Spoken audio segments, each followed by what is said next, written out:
नमस्कार बच्चों, आप सभी का स्वागत है आपके अपने YouTube चैनल साइकोलॉजी वाले गुरुजी में। तो आज फिर मैं यूपी पीजीटी साइकोलॉजी का दूसरा क्लास लेकर आ गया हूं आप लोगों को पढ़ाने। तो इसी तरह से यूपी पीजीटी की क्लासेस जो है सिलेबस के अकॉर्डिंग चलने वाली है और परीक्षा को दृष्टिकोण रखते हुए बहुविकल्पी प्रश्नों की श्रृंखला भी इस चैनल पर शुरू होगी। तो जो बच्चे पहली बार वीडियो को देख रहे हैं वो जो है चैनल को सब्सक्राइब करके बेल नोटिफिकेशन को प्रेस कर दीजिएगा। तो आज यूपी पीजीटी का दूसरा क्लास है। दूसरे क्लास में हमने टॉपिक लिया है मनोविज्ञान का कार्यक्षेत्र, जिसको इंग्लिश में कहते हैं स्कोप ऑफ साइकोलॉजी। देखिए, इसको आप मनोविज्ञान का क्षेत्र कहिए, कार्य क्षेत्र कहिए, मनोविज्ञान का विषय क्षेत्र कहिए या मनोविज्ञान की शाखाएं कहिए, चारों बात कहिए, चारों बात का एक ही अर्थ होता है। ठीक है, इसका एक ही आंसर होगा। यानी कि मनोविज्ञान की शाखाएं क्या है, क्षेत्र क्या है, इसके बारे में आज के क्लास में हम पढ़ने वाले हैं। और इस विषय क्षेत्र को इस तरीके से हम लोग पढ़ेंगे और समझेंगे इस बेहतरीन तरीके से कि आपको जो है पूरा हर चीज़ जो है समझ में आ जाएगा कि आखिरकार मनोविज्ञान की शाखाएं क्या है, कौन कौन सी, और उन शाखाओं में क्या क्या अध्ययन किया जाता है। अभी तक तो आपने जो है मनोविज्ञान जो है पढ़ा है कि मनोविज्ञान व्यक्ति के व्यवहारों का अध्ययन किया जाता है। अब मनोविज्ञान की शाखाएं भी होती है, उन शाखाओं में जो है अलग अलग जो विशिष्ट चीज़ होती है उसका अध्ययन किया जाता है। तो वीडियो को लास्ट तक ज़रूर वॉच कीजिएगा और चैनल को ज़्यादा से ज़्यादा शेयर करिए अपने उन मित्रों के साथ जो यूपी पीजीटी साइकोलॉजी का एग्ज़ाम 2025 में देने वाले हैं। तो चलिए आज का क्लास बिना किसी देरी के शुरू करते हैं।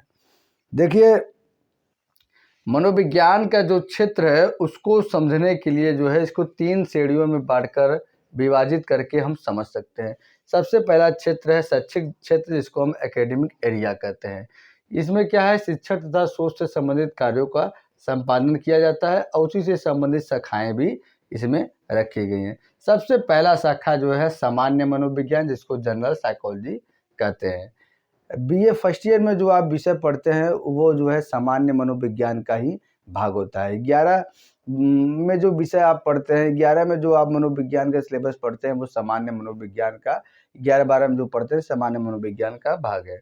तो सामान्य मनोविज्ञान क्या होता है? तो सामान्य मनोविज्ञान मनोविज्ञान की वह शाखा होती है जिसके अंतर्गत मनोविज्ञान के जो संप्रत्यय हैं उसके बारे में सामान्य जानकारी आपको प्रदान की जाती है। यदि मैं सिंपल अर्थ में आपको बताऊं तो सामान्य मनोविज्ञान मनोविज्ञान की एक ऐसी शाखा है जिसमें मनोविज्ञान में आपको आगे क्या क्या पढ़ना है उन सभी टॉपिकों के बारे में आपको इंट्रोडक्शन बताया जाता है। इसे ही जनरल साइकोलॉजी बोलते हैं। आगे बढ़ते हैं हम। हमारा जो है दूसरा है जीवन अवधि विकासात्मक मनोविज्ञान। इसको इंग्लिश में बोलते हैं लाइफ स्पैन डेवलपमेंटल साइकोलॉजी। देखिए, पहले इसका नाम था बाल मनोविज्ञान। तो बाल मनोविज्ञान क्या था, ये केवल बच्चों के जो जो भी विकास प्रक्रम है उन्हीं के अध्ययन तक ही सीमित था। लेकिन जैसे जैसे मनोविज्ञान की विकास होता गया, मनोवैज्ञानिकों ने, विकासात्मक मनोवैज्ञानिकों ने इसमें उन्होंने किशोरावस्था, वयस्कावस्था, वृद्धावस्था में भी जो परिवर्तन होते हैं उनका भी अध्ययन करना प्रारंभ कर दिया। तो इसी सभी अध्ययनों को जोड़कर इसका नाम पड़ा है जीवन अवधि विकासात्मक मनोविज्ञान। यानी कि जीवन अवधि विकासात्मक मनोविज्ञान मनोविज्ञान की वह शाखा है जिसके अंतर्गत हम किसी व्यक्ति के जीवन की जो संपूर्ण अवधि होती है, यानी कि जितने साल वो जीता है उसके दौरान उसके शरीर में क्या क्या परिवर्तन आते हैं, शारीरिक परिवर्तन, बौद्धिक परिवर्तन, सामाजिक परिवर्तन, भाषागत परिवर्तन, खेल, रुचि इत्यादि चीज़ों का अध्ययन मनोविज्ञान की जिस शाखा में किया जाता है इसको हम जीवन अवधि विकासात्मक मनोविज्ञान कहते हैं।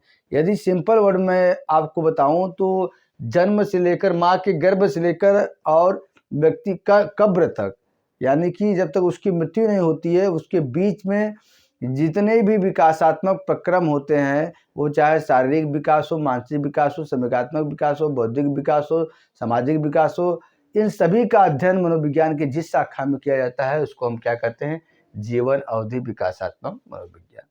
तीसरा जो हमारा है मनोविज्ञान की शाखा या विषय क्षेत्र या कार्य क्षेत्र, वो है असामान्य मनोविज्ञान, जिसको हम एबनॉर्मल साइकोलॉजी बोलते हैं। अभी आपने पढ़ा कि सामान्य मनोविज्ञान अब ये असामान्य मनोविज्ञान आ गया।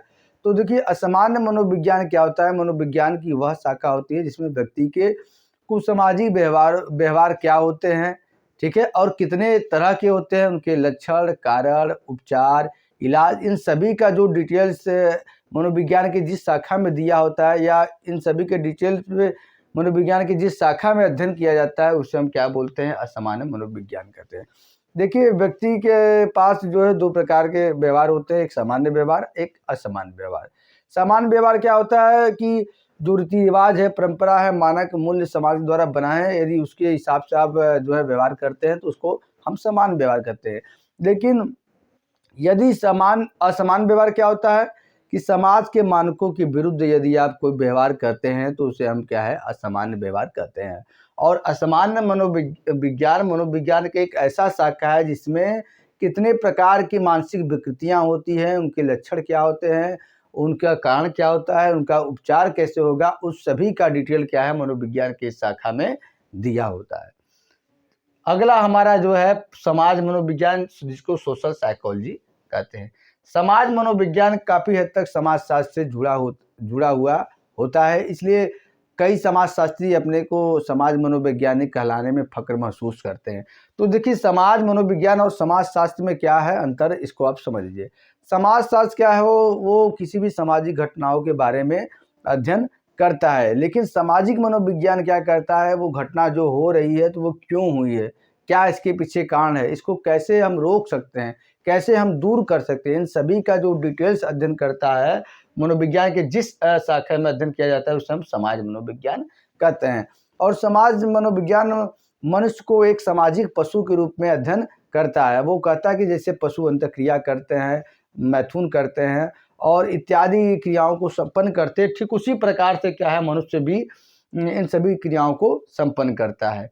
तो समाज, इतना बस अब आप समझिए कि समाज मनोविज्ञान की वह शाखा है जिसके अंतर्गत किसी व्यक्ति के सामाजिक व्यवहारों का अध्ययन मनोविज्ञान के दृष्टिकोण से किया जाता है। अगला है छठवां मानव प्रयोगात्मक मनोविज्ञान, जिसको हम ह्यूमन एक्सपेरिमेंटल साइकोलॉजी कहते हैं। ये मनोविज्ञान का एक नवीन ब्रांच है और ये ब्रांच इसलिए जोड़ा गया क्योंकि मानव प्रयोगात्मक मनोविज्ञान जो होता है वो मनोविज्ञान की वह शाखा होती है जिसमें मानव के ऐसे व्यवहार जिन पे प्रयोग करना संभव है, उन सभी का अध्ययन किया जाता है। हालांकि मानव के सभी व्यवहारों का अध्ययन किया जा सकता है, लेकिन फिर भी मानव के ऐसे विशिष्ट व्यवहार जिस अध्ययन करना संभव होता है और जिसको पृथक किया जा सकता है, उनका क्या है? अध्ययन किया जाता है मानव प्रयोगात्मक मनोविज्ञान में। पशु प्रयोगात्मक मनोविज्ञान क्या है? ये काफ़ी हद तक क्या है? मानव प्रयोगात्मक मनोविज्ञान की तरह है, बस अंतर इसमें इतना है कि जैसे मानव प्रयोगात्मक मनोविज्ञान में मानवों के व्यवहारों का अध्ययन किया जाता था, उसी प्रकार से क्या है इसमें जो है पशुओं के व्यवहारों का अध्ययन किया जाता है। जैसे पशु क्या सीखते कैसे हैं, उनका व्यवहार कैसे होता है, इन सभी चीज़ों का अध्ययन मनोविज्ञान की जिस शाखा में किया जाता है उसको पशु प्रयोगात्मक मनोविज्ञान कहते हैं। स्किनर, पावलॉग, थांडाइक, कोयलर इत्यादि मनोवैज्ञानिक हैं जो पशु मनोवैज्ञानिक माने जाते हैं। उन्होंने कुत्ते, बिल्ली, चूहे, कबूतर, वनमानुष इत्यादि पे प्रयोग किया था। अब अगला है दैहिक मनोविज्ञान, जिसको फिजियोलॉजिकल साइकोलॉजी कहते हैं। तो ये मनोविज्ञान का एक ऐसा ब्रांच है जो व्यक्ति के दैहिक कारकों का उसके व्यवहार पर क्या प्रभाव पड़ता है, दैहिक परिवर्तनों का उसके व्यवहार पर क्या प्रभाव पड़ता है, इन सभी का अध्ययन क्या है मनोविज्ञान के जिस ब्रांच में किया जाता है उसे हम क्या है? दैहिक मनोविज्ञान कहते हैं। इसमें न्यूरॉन्स, मस्तिष्क, सुषुम्ना, उसके बाद जो है और बच्छड़ विकृतियां जो हैं, इत्यादि सभी चीज़ों का क्या है? अध्ययन अच्छे से किया जाता है। वर्तमान में इसका नाम जो है न्यूरो मनोविज्ञान के नाम से ये जाना जाता है। 9वां है व्यक्तित्व मनोविज्ञान, जिसको पर्सनालिटी साइकोलॉजी कहते हैं। व्यक्तित्व मनोविज्ञान किसी भी व्यक्ति के व्यक्तित्व के सभी पहलुओं के बारे में अध्ययन मनोविज्ञान की जिस शाखा में किया जाता है उसे हम क्या कहते हैं? उसे हम बोलते हैं व्यक्तित्व मनोविज्ञान बोलते हैं। ठीक है। और अगला है संज्ञानात्मक मनोविज्ञान, जिसे हम कॉग्निटिव साइकोलॉजी कहते हैं। तो संज्ञानात्मक मनोविज्ञान की एक ऐसी शाखा होती है जिसमें व्यक्ति के मानसिक प्रक्रियाओं का अध्ययन किया जाता है, विशेषकर उसका कैसे चिंतन करता है, कैसे तर्कणा करता है और भी चीज़ें और विभिन्न प्रकार की मानसिक प्रक्रियाएं कैसे करता है। संज्ञानात्मक प्रक्रियाओं में 3 प्रक्रियाएं जो है मुख्य रूप से शामिल होती है, परसेप्शन, अटेंशन, मेमोरी, यानी कि प्रत्यक्षीकरण, अवधान और स्मृति। तो इन सभी चीज़ों का जो है अध्ययन मनोविज्ञान की जिस शाखा में किया जाता है इसको हम संज्ञानात्मक मनोविज्ञान बोलते हैं। आगे बढ़ते हैं हम, जो है ये पहला डिवीजन था। दूसरा डिवीजन है प्रयुक्त मनोविज्ञान के क्षेत्र, जिसको एरिया ऑफ अप्लाइड साइकोलॉजी बोलते हैं। और ये क्या है, ये एक तरह से जो है मनोविज्ञान का ऐसा क्षेत्र होता है जिसमें जो है बहुत ज़्यादा प्रयोग किया जाता है, बहुत ज़्यादा शोध किया जाता है। ठीक है, इसमें सबसे पहले हमने लिया है नैदानिक मनोविज्ञान, जिसको हम क्लिनिकल साइकोलॉजी बोलते हैं। तो देखिए, नैदानिक मनोविज्ञान की वह शाखा होती है जिसमें मानसिक रोगियों के का निदान, मानसिक रोगियों के जो रोग होते हैं उसका निदान किया जाता है, तत्पश्चात मनोचिकित्सकों द्वारा उसका उपचार इत्यादि चीज़ जो है संपन्न कराई जाती है। नैदानिक मनोविज्ञान में जो मनोवैज्ञानिक होते हैं वो उनकी शोध प्रक्रियाओं को भी संपन्न करते हैं और साथ ही साथ मानसिक अस्पताल में भी अपना जो है सेवाएं देते हैं। अगर नैदानिक मनोविज्ञान की बात करें तो इसमें जो है लगभग 45% मनोवैज्ञानिक अकेले नैदानिक मनोविज्ञान में काम करने वाले हैं। ठीक है, दूसरा है सामुदायिक मनोविज्ञान। सामुदायिक मनोविज्ञान क्या है? मनोविज्ञान की एक ऐसी शाखा होती है जो क्या है, मानसिक विकृतियों का अध्ययन नहीं करती है। वो ये अध्ययन करती है कि वो मानसिक विकृति जिस परिस्थिति में हुई है वो परिस्थिति कैसे उत्पन्न होने से रोका जाए या उसको कैसे दूर किया जाए। तो इसी को हम क्या बोलते हैं? सामुदायिक मनोविज्ञान। समुदाय में किस तरह से सुधार हो, किस तरह से व्यक्ति जो है अच्छे से कल्याणकारी जीवन जिए, इन सभी चीज़ों का मनोविज्ञान के जिस शाखा में अध्ययन किया जाता है उसको हम सामुदायिक मनोविज्ञान बोलते हैं। तीसरा है परामर्श मनोविज्ञान, जिसको काउंसलिंग साइकोलॉजी कहते हैं। देखिए, परामर्श मनोविज्ञान और नैदानिक मनोविज्ञान में काफ़ी हद तक समानता है। अंतर बस इतना है कि परामर्श मनोविज्ञान में क्या है, जो साधारण एवं कम गंभीर प्रकार के मानसिक रोगी होते हैं उनका क्या है, काउंसलिंग कराया जाता है, उनको परामर्श दिया जाता है और उसी से ठीक किया जाता है। और जबकि नैदानिक मनोविज्ञान में क्या है, जो गंभीर मानसिक विकृति से पीड़ित होते हैं रोगी, उनको क्या है, नैदानिक मनोवैज्ञानिकों या मनोचिकित्सकों द्वारा उनका इलाज किया जाता है। अब एक नई शाखा जो जुड़ी है उसके सैन्य मनोविज्ञान, जिसको मिलिट्री साइकोलॉजी कहते हैं। ये मिलिट्री साइकोलॉजी का कॉन्सेप्ट कब से जुड़ा? तो ये जुड़ा जब दूसरा विश्व युद्ध हुआ था 1945 में, 1939 से 1945, उसी समय क्या है ये जो है जुड़ा। क्योंकि उस समय देखा गया दूसरे विश्व युद्ध की समाप्ति के बाद जो सैनिक थे अमेरिका में रहने वाले और जर्मनी के, वो क्या है, उनका मानसिक स्थिति ठीक नहीं रह गया, वो डिस्टर्ब हो गए। तो उनको ये मानसिक स्थिति को ठीक करने के लिए क्या अल्फा बीटा गामा टेस्ट बनाया गया और तभी से क्या है जो है पूरे विश्व का ध्यान जो है मनोविज्ञान का कैसे सेनाओं में प्रयोग किया जाए इस पर गया और तब जाके सैन्य मनोविज्ञान एक शाखा की उत्पत्ति होती है। भारत में भी इसके लिए अलग से जो है एक ब्रांच बनाया गया, इंडियन साइकोलॉजिकल डिफेंस रिसर्च करके नाम से बना गया, जिसमें क्या है सैन्य मनोविज्ञानी की जो भी समस्याएं होती है उनसे संबंधित क्या है उससे दूर करने का प्रयास किया जाता है। और सेनाओं में भी या कोई भी वैकेंसी होता है उसमें भी क्या है मनोवैज्ञानिक परीक्षण किया जाता है। तो इसको दृष्टिगत रखते हुए भी इन सभी पहलुओं का अध्ययन जिस मनोविज्ञान की शाखा में किया जाता है उसे हम सैन्य मनोविज्ञान, अंग्रेजी में मिलिट्री साइकोलॉजी बोलते हैं। पांचवा इसमें हमने लिया है औद्योगिक एवं संगठनात्मक मनोविज्ञान।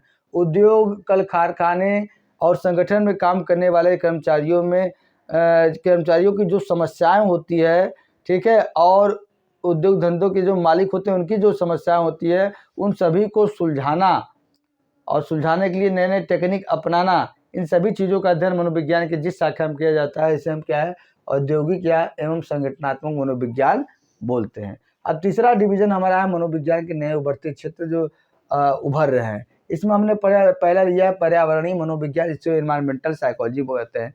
देखिए, पर्यावरणीय मनोविज्ञान की वह शाखा होती है जिसमें व्यक्ति के ऊपर पर्यावरण का क्या प्रभाव पड़ता है, व्यक्ति के व्यवहार पर पर्यावरण का क्या प्रभाव पड़ता है, इस सभी चीज़ों का अध्ययन किया जाता है। देखिए, व्यक्ति के आसपास का जो माहौल होता है जहाँ वो रहता है उसको वातावरण या व्यक्ति का पर्यावरण कहते हैं और व्यक्ति उससे बहुत हद तक प्रभावित होता है। ठीक है, शारीरिक रूप से भी और मानसिक रूप से भी और व्यवहारिक रूप से भी। तो इन सभी पहलुओं का अध्ययन जो है मनोविज्ञान की जिस शाखा में किया जाता है इसे हम क्या बोलते हैं? पर्यावरणीय मनोविज्ञान बोलते हैं। दूसरा है स्वास्थ्य मनोविज्ञान, जिसको हम हेल्थ साइकोलॉजी कहते हैं। स्वास्थ्य मनोविज्ञान मनोविज्ञान की ऐसी शाखा होती है जिसमें व्यक्ति के शारीरिक स्वास्थ्य को कैसे बेहतर कर सके और साथ ही साथ मानसिक स्वास्थ्य को ज़्यादा फोकस किया, मानसिक स्वास्थ्य को कैसे हम बेहतरीन कर सकें, इन सभी चीज़ों के को लेकर सारी टेक्निक मनोविज्ञान की जिस शाखा में अध्ययन किया जाता है उसे हम स्वास्थ्य मनोविज्ञान यानी हेल्थ साइकोलॉजी बोलते हैं। अगला हमारा है सुधारात्मक मनोविज्ञान, जिसको हम करेक्शनल साइकोलॉजी बोलते हैं। करेक्शनल साइकोलॉजी क्या होता है? देखिए, कई बच्चे होते हैं जो क्या होते हैं, वो अपने बचपना अवस्था में ही अपराध कर देते हैं या गलत रास्ते पे चले जाते हैं, तो उनको सुधारने के लिए क्या है, सुधार गृह में भर्ती किया जाता है। तो सुधार गृह में जो है एक सुधारात्मक मनोवैज्ञानिक होते हैं जो कई टेक्निक अपना के उनके व्यवहारों को जो है पहले की तरह ठीक करते हैं, उनको पहले की तरह चंगा करते हैं। तो इन सभी चीज़ों का अध्ययन मनोविज्ञान जिस शाखा में किया जाता है उसे हम सुधारात्मक मनोविज्ञान, अंग्रेजी में करेक्शनल साइकोलॉजी बोलते हैं। चौथा है वायुदिक मनोविज्ञान, जिसको हम एरोस्पेस साइकोलॉजी बोलते हैं। ये क्या होता है? देखिए, एरोस्पेस साइकोलॉजी मतलब होता है कि ये मनोविज्ञान की एक ऐसी उभरती हुई शाखा है जिसमें कि जो व्यक्ति अंतरिक्ष में रहते हैं या स्पेस में रहते हैं, तो स्पेस का एक अलग वातावरण, एक अलग माहौल, वहाँ खाने के लिए, पीने के लिए सब चीज़ें अलग होती हैं, उसी स्पेस में रहना होता है अंतरिक्ष में। तो उसका व्यक्ति के मानसिक स्थिति पे क्या प्रभाव पड़ता है और उस प्रभाव को कैसे कम किया जा सकता है, व्यक्ति अपने आप को अंतरिक्ष में कैसे ढाल सकता है, इन सभी चीज़ों का अध्ययन मनोविज्ञान के जिस शाखा में किया जाता है इसको हम कहते हैं वायुदिक मनोविज्ञान। अच्छा, पाँचवा है न्यायिक मनोविज्ञान। तो न्यायिक मनोविज्ञान, जिसको अंग्रेजी में फॉरेंसिक साइकोलॉजी बोलते हैं। देखिए, मनोविज्ञान और कानून का संबंध बहुत पुराना है और इन्हीं संबंधों का अध्ययन मनोविज्ञान के जिस शाखा में किया जाता है उसे हम फॉरेंसिक साइकोलॉजी कहते हैं। देखिए, कई बार इसका प्रयोग कैसे होता है आप समझ लीजिए, जैसे कोई व्यक्ति अपराध करता है तो क्या होता है, अपराध करने के पीछे कारण क्या है और ये प्रवृत्ति उसके अंदर उत्पन्न कैसे हुई, इसके बारे में एक मनोवैज्ञानिक, न्यायिक मनोवैज्ञानिक ही अच्छे से समझ सकता है। और साथ ही साथ क्या है, घटना को जो रिक्रिएट किया जाता है तो उसे भी न्यायिक मनोवैज्ञानिक वहाँ पे जो है उसे रिक्रिएट कर सकता है। या और अपराधी के मानसिक अंदर क्या है, उसके चेतना में क्या है, उसके मन में क्या है, उसको जो बाहर निकाल सकता है वो न्यायिक मनोवैज्ञानिक ही होता है। तो इन सभी चीज़ें पहलुओं का अध्ययन मनोविज्ञान के जिस शाखा में किया जाता है उसे हम न्यायिक मनोविज्ञान कहते हैं। और भी इसमें कई हैं, जैसे स्पोर्ट्स साइकोलॉजी, जिसे हम क्रीड़ा मनोविज्ञान कहते हैं। तो इसमें क्या होता है, बेसिकली जो खेल में खिलाड़ी होते हैं तो उनका जो है शारीरिक फिटनेस के साथ साथ क्या है, मानसिक मानसिक रूप से मजबूत होना भी बहुत ज़रूरी होता है। तो एक क्रीड़ा मनोवैज्ञानिक उनके साथ हमेशा रहता है जो उनको मानसिक रूप से मजबूत करता है। देखिए, हर खेल अब जो है शारीरिक रूप से नहीं रह गया है, वो मानसिक रूप अगर मजबूत है तभी आप खेल को अच्छे से खेल पाएंगे।